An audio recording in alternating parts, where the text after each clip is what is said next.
Hey everyone, here I am again! Here I'm going to show you the project of the recording of the last album of CONTRA, the band where I play guitars and backup vocals. It's almost finished, it just needs a little tweaking here and there, and this is not the final sound, the final mix or final mastering, but it's almost finished, it sounds quite well. It will sound better in the final version.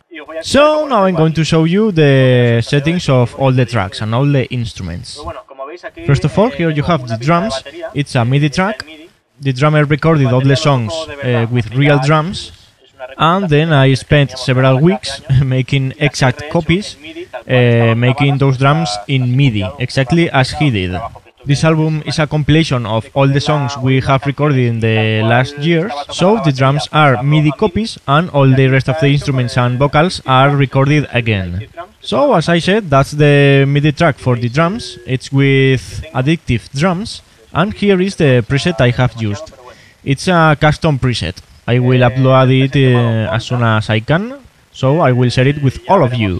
As I said, it's Addictive Drums, but with the Metal Add Pack, which in my opinion is the best for metal drums.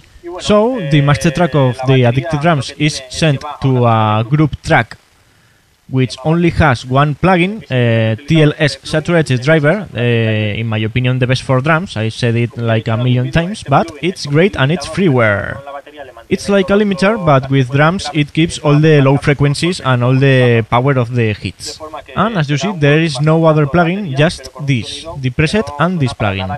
I've just pushed a bit around 100 Hz, which gives a little bit of presence. Then here I have the vocal tracks. I have 4 vocal tracks. All are the same. I still haven't tweaked the panning or the effects for choruses or whatever. So they all have the same plugins by now. They just have a compressor just to make the level more balanced.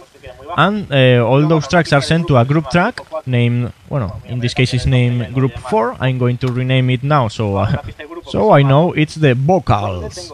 And here I have used the Isotope Zone 4 with this EQ, just a little bit of cutting low frequencies and boosting mid-high frequencies. Harmonic exciter, just to push the bright of the voice. And a limiter, which it almost does nothing, I just cut some peaks. And then just another limiter to gain a couple of dBs for the vocals. I don't like vocals too much compressed, so these limiters are just cutting some peaks from time to time, not always. And then the guitar tracks, as you see I have 1, 2, 3, 4 guitar tracks and another track for the solos. Guitars 1 and 2 are the main guitars, panned 100% on each side. Guitars 3 and 4 are for filling some parts or just for harmonies. And the solo track is for the solos. So all guitars have the same plugins and same parameters. So here you have one of the tracks. It has this plugin just for boosting a little bit the tone. This plugin and the next one are all freeware. And here I have used the distortion from TSE X30, which gives a really great distortion. So all the guitars, including the acoustic ones, are going to this group track named Guitars. And here I have used the MixIR 2 for these impulse responses made by me, best plugins and Axon. I've used both mixed. You have links for these plugins, the freeware ones, and my impulses in the description. And they also have this limiter just to cut the peaks of the guitars when, especially when I palm mute, which have lots of low frequencies, so this plugin just cuts the peaks. This way to the master track doesn't arrive lots of peaks which overcompress the mix. It's a little tip to gain a little level in the master track, just avoid the peaks of all the instruments. So, what's coming now?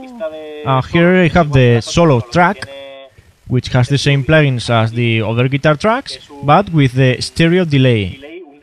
And then Isotope Zone 4 for a little bit of reverb and stereo imaging. So the solos are not in the center, but more ambient.